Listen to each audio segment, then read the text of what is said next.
Guys, welcome back to my channel Ninis tales. അപ്പോൾ നിങ്ങൾക്ക് എല്ലാവർക്കും തമ്പനയിൽ കണ്ടപ്പോൾ മനസ്സിലായി കാണും, ഞാൻ ഇന്ന് സൗദിയിലോട്ട് പോവുകയാണ്. അപ്പോൾ രാവിലെ 7 മണിക്ക് തന്നെ നമ്മൾ റെഡി ആയിട്ടുണ്ട്. ഹന്നൂനെ റെഡിയാക്കിയിട്ടുണ്ട്. പിന്നെ നമുക്ക് പോകാനുള്ള വണ്ടി വന്നിട്ടുണ്ട്. പിന്നെ ഞങ്ങൾ എല്ലാവരും റെഡി ആയിട്ട് വണ്ടിയിലൊക്കെ കയറാൻ പോവുകയാണ്. അപ്പോൾ എൻ്റെ വീട്ടുമുറ്റത്ത് നിന്നിട്ടുള്ള എൻ്റെ അവസാനത്തെ വീഡിയോ ആണ് കേട്ടോ. ലാസ്റ്റത്തെ എന്ന് വെച്ചാൽ കുറച്ച് നാളത്തേക്കുള്ള ലാസ്റ്റത്തത്. എന്നിട്ട് ഞങ്ങൾ പോകുന്ന വഴിക്ക് പള്ളിയിലൊക്കെ കയറി. പള്ളിയിൽ കയറാൻ പറ്റിയില്ല, അകത്തോട്ട് കയറാൻ പറ്റില്ല, കാരണം പള്ളി അടച്ചിട്ടേക്കുമായിരുന്നു. പിന്നെ നമ്മളിതേ പുറത്ത് നിന്ന് രൂപത്തിൻ്റെ അവിടെ നിന്ന് പ്രാർത്ഥിച്ചു. അങ്ങനെ പ്രാർത്ഥിച്ചിട്ടാണ് കേട്ടോ അവിടെ നിന്ന് ഇറങ്ങിയത്. ഹന്നൂട്ടിനെ മാക്സിമം ഞാൻ തന്നെ ഇങ്ങനെ എടുത്തുകൊണ്ട് നിൽക്കുമായിരുന്നു കേട്ടോ, കാരണം ഇനിയിപ്പോൾ എത്ര നാൾ കൂടിയിട്ടാണ് ഹന്നൂനെ എടുക്കാൻ പറ്റുന്നത്. അപ്പം അതുകൊണ്ട് എൻ്റെ തോളത്ത് തന്നെ ആയിരുന്നു കേട്ടോ. പിന്നെ നമുക്കൊരു ടാസ്ക് കിട്ടിയെന്ന് വെച്ചാൽ നമുക്ക് കോഴിക്കോട് എയർപോർട്ട് കരിപ്പൂരിൽ നിന്നാണ് കേട്ടോ എനിക്ക് ഫ്ലൈറ്റ് ഉള്ളത്. അപ്പോൾ അതുകൊണ്ട് നമ്മൾ ആലപ്പുഴയിൽ നിന്ന് കോഴിക്കോട് വരെ ട്രാവൽ ചെയ്യണം, കാരണം എനിക്ക് ഡയറക്റ്റ് ഫ്ലൈറ്റ് ഇല്ലായിരുന്നു, കൊച്ചിയിൽ നിന്ന് ഡയറക്റ്റ് ഫ്ലൈറ്റ് ഇല്ലായിരുന്നു. അപ്പോൾ അതുകൊണ്ട് ഞങ്ങൾ അങ്ങനെ രാവിലെ തന്നെ ഇറങ്ങിയിട്ടുണ്ടായിരുന്നു കേട്ടോ. പിന്നെ പോകുന്ന വഴിക്ക് നമ്മൾ കൊച്ചി എയർപോർട്ടിൻ്റെ അടുത്തുള്ള ഒരു റെസ്റ്റോറൻറ്റിൽ ഫുഡ് കഴിക്കാൻ കയറിയിട്ടുണ്ടായിരുന്നേ. അപ്പോൾ ഇതാണ് കേട്ടോ നമ്മുടെ വണ്ടിയും കൊണ്ടുവന്ന ചേട്ടൻ, എൻ്റെ ചേച്ചിയുടെ ഫ്രണ്ടും കൂടിയാണ്. പിന്നെ പോകാൻ നേരത്തെ ഞങ്ങൾ അവിടെ നിന്ന് റോളൊക്കെ വാങ്ങിച്ചിട്ടുണ്ടായിരുന്നു കേട്ടോ, ചിക്കൻ റോള്, പിന്നെ അപ്പം, അങ്ങനെ എന്തെങ്കിലുമൊക്കെ എയർപോർട്ടിൽ നിന്ന് കഴിക്കണമെന്നുണ്ടെങ്കിലോ എന്നൊക്കെ ഓർത്തിട്ട് അങ്ങനെ വാങ്ങിച്ചിട്ടുണ്ടായിരുന്നു കേട്ടോ. നല്ല അടിപൊളി കടയായിരുന്നു കേട്ടോ. അപ്പോൾ നിങ്ങൾ ആരെങ്കിലും ഈ വഴി പോവുകയാണെങ്കിൽ ഈ കടയിൽ കയറിക്കോ. പിന്നെ അങ്ങനെ ഈ പോകുന്ന വഴിക്ക് കാണുന്നത് നമ്മുടെ ഭാരതപ്പുഴയാണ്. അപ്പോൾ ഭാരതപ്പുഴയൊക്കെ അവിടെ അങ്ങനെ കണ്ട് ഞാൻ ആ സമയത്ത് കുറച്ച് അങ്ങോട്ട് ഉറങ്ങിപ്പോയി കേട്ടോ, കാരണം എനിക്ക് നല്ല വൊമിറ്റിംഗ് സെൻസേഷൻ ഉണ്ടായിരുന്നു. അപ്പോൾ അതുകൊണ്ട് ഞാൻ പാട്ടൊക്കെ കേട്ടാണ് ഇരുന്നത്, പക്ഷേ ഇത്ര പാട്ട് കേട്ടിട്ടും എനിക്ക് ആ ഒരു ഇതിങ്ങനെ വന്നുകൊണ്ടിരിക്കുമായിരുന്നു കേട്ടോ, വൊമിറ്റ് ചെയ്യാൻ വേണ്ടിയിട്ട്. പിന്നെ ഞാൻ കണ്ണടച്ചങ്ങ് കിടന്നുറങ്ങി.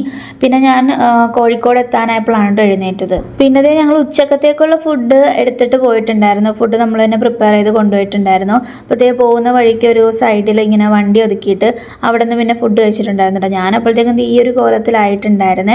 നമ്മൾ എടുത്തിട്ടുണ്ടായിരുന്ന ചിക്കൻ കറിയും പിന്നെ മോരുചാറും ആയിരുന്നു. അങ്ങനെ പിന്നെ എല്ലാവരും കൂടി ഇരുന്ന് അത് ഫുഡ് കഴിച്ചു കേട്ടോ. ഫുഡ് കഴിച്ച് കഴിഞ്ഞപ്പോഴത്തേക്കും പിന്നെ കുറച്ച് ദൂരം ഉണ്ടായിരുന്നുള്ളൂ എയർപോർട്ടിലോട്ട്. പിന്നെ നമ്മളതേ വേഗം എത്തി. ഞാൻ ആദ്യമായിട്ടാണ് കേട്ടോ എയർപോർട്ടിൽ പോകുന്നത്, അതുകൊണ്ട് തന്നെ എനിക്ക് എയർപോർട്ടൊക്കെ കണ്ടപ്പോൾ ഭയങ്കര എക്സൈറ്റ്മെന്റ് ആയിരുന്നേ. ഞങ്ങൾക്ക് എല്ലാവർക്കും പോകുന്നതിൽ വിഷമായിരുന്നെങ്കിൽ ഹന്നൂന് ഭയങ്കര സന്തോഷമായിരുന്നു കേട്ടോ. ഹന്നൂന് ഇങ്ങനെ വിശാലമായ സ്ഥലങ്ങൾ കണ്ട് ഓടിക്കളിക്കാൻ ഭയങ്കര ഇഷ്ടമാണ്. ചേച്ചിയാണെങ്കിൽ ഹന്നൂന്റെ പുറകെ ഓടി ഒരു വഴിക്കായിട്ടുണ്ടായിരുന്നു കേട്ടോ. അപ്പോൾ ആ സമയത്ത് നമ്മുടെ ന്യൂലി മാരീഡ് കപ്പിൾസ്, നമ്മുടെ അഖിലേട്ടനും വർണ്ണയും കൂടി വന്നിട്ടുണ്ടായിരുന്നു കേട്ടോ. 2 ദിവസം മുന്നേ ആയിരുന്നു വർണ്ണയുടെ മാരേജ്. അപ്പോൾ എനിക്കിങ്ങനെ പോകാൻ വേണ്ടി നിൽക്കുന്നതുകൊണ്ട് എനിക്ക് അവളുടെ കല്യാണത്തിന് പോകാൻ പറ്റിയിട്ടുണ്ടായിരുന്നില്ല കേട്ടോ. അവളുടെ ആണെങ്കിൽ എൻഗേജ്മെന്റിനും എനിക്ക് പോകാൻ പറ്റിയിട്ടുണ്ടായിരുന്നില്ല കേട്ടോ. ആ സമയത്ത് എനിക്കൊരു ട്രെയിനിങ് പ്രോഗ്രാം ഉണ്ടായിരുന്നു.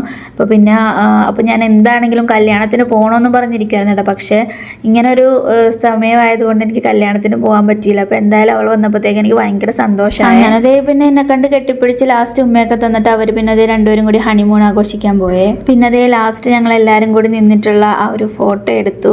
ഭയങ്കര ഒരു ഇമോഷണൽ മൊമെൻ്റ് ആയിരുന്നു കേട്ടോ. അമ്മച്ചിയും ചേച്ചിയും ഒക്കെ ഇങ്ങനെ ഭയങ്കര സങ്കടപ്പെട്ട് നിൽക്കുമായിരുന്നു കേട്ടോ. ചേച്ചിയാണെങ്കിൽ ഇങ്ങനെ നടക്കണൊക്കെ കണ്ടാൽ നിങ്ങൾ വിചാരിക്കും എൻ്റെ മൈൻഡാണ് നടക്കുവാന്ന്, പക്ഷെ അങ്ങനെയല്ല കേട്ടോ. ആള് ഭയങ്കര കരച്ചിലായിരുന്നു.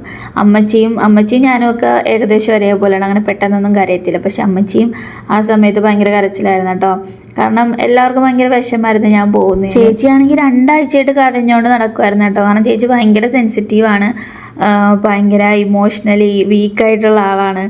അപ്പോൾ ചേച്ചിയാണ് എൻ്റെ ഒരു പാർട്ണർ, എൻ്റെ ക്രൈം പാർട്ണറാണ് ഗൈസ്. ഞങ്ങൾക്ക് 2 പേർക്കും 2 സ്വഭാവമാണ് കേട്ടോ. എല്ലാ കാര്യങ്ങൾക്കും ഞങ്ങൾക്ക് 2 ടേസ്റ്റാണ്.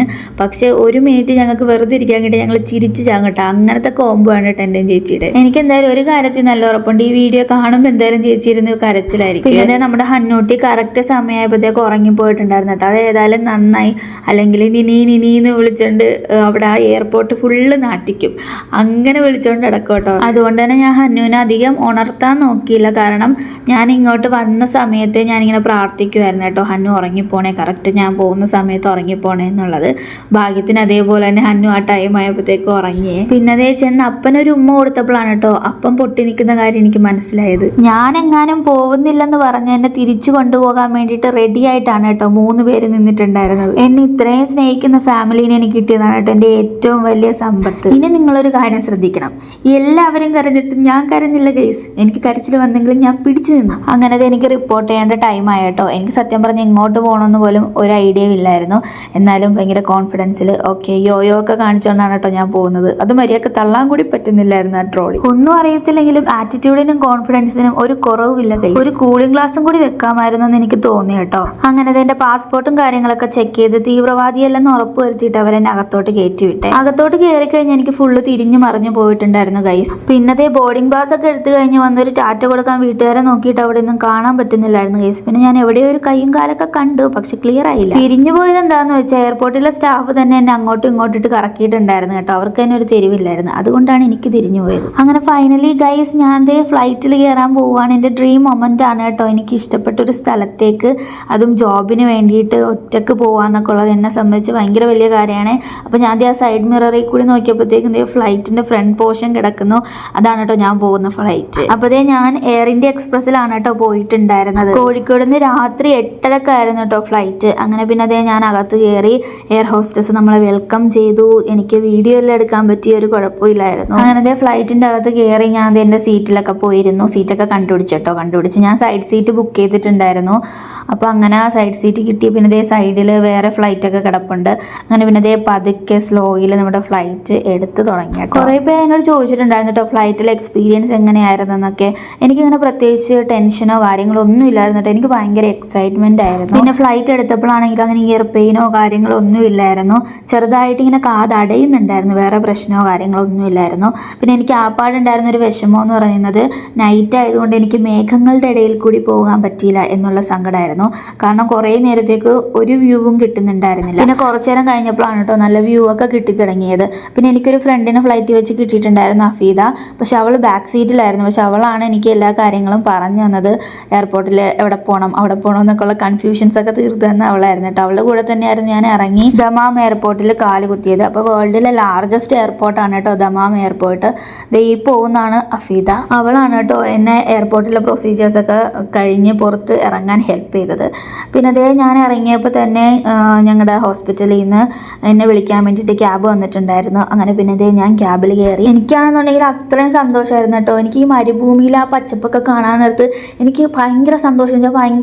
ഞാനിങ്ങനെ എൻ്റെ റൂമിൽ എത്തുന്നത് വരെ ഞാനിങ്ങനെ പുറത്തെ കാഴ്ച ഇങ്ങനെ കണ്ടുകൊണ്ടിരിക്കുമായിരുന്നു. പിന്നെ എന്താണെന്ന് വെച്ചാൽ എനിക്ക് അത്രയും ടെൻഷൻ ഫ്രീ ആയിട്ട് ഇരിക്കാൻ പറ്റിയ ഞാൻ മാക്സിമം ഡീറ്റെയിൽസ് കളക്ട് ചെയ്തിട്ടുണ്ടായിരുന്നു. കാരണം ഞാൻ എത്താൻ പോകുന്ന സ്ഥലത്തേക്ക് പറ്റിയിട്ടുള്ള എല്ലാ ഒരു ഡീറ്റെയിൽസും എനിക്ക് ആവശ്യമുള്ള ഡീറ്റെയിൽസ് ഞാൻ കളക്ട് ചെയ്തിട്ടുണ്ടായിരുന്നു. പിന്നെ അവരെനിക്ക് കോഫിയും സാൻഡ്വിച്ചും വാങ്ങിച്ചു തന്നിട്ടുണ്ടായിരുന്നു. പിന്നെ അതിരുന്ന് കഴിച്ചിട്ടുണ്ടായിരുന്നു. കോഫിക്ക് വലിയ ടേസ്റ്റ് ഒന്നും ഇല്ലായിരുന്നു, പക്ഷേ സാൻഡ്വിച്ച് കൊള്ളായിരുന്നു. അങ്ങനെ പിന്നെ ഞങ്ങൾ അതൊക്കെ കഴിഞ്ഞിട്ട് റൂമിലെത്തി ഗൈസ്. അങ്ങനെ ഞാൻ സൗദിയിലും അമ്മച്ചിയൊക്കെ തിരിച്ച് വീട്ടിലും എത്തിയത് ഏകദേശം ഒരേ സമയത്തായിരുന്നു കേട്ടോ. അപ്പോൾ നമുക്കിനി അടുത്തടുത്ത സൗദി വ്ളോഗിൽ കാണാം. അപ്പോൾ എനിക്ക് വേണ്ടിയിട്ട് പ്രാർത്ഥിച്ച എല്ലാവർക്കും ഒത്തിരി നന്ദി. അപ്പോൾ അടുത്ത വീഡിയോയിൽ സന്ധിക്കും വരേക്കും വണക്കം.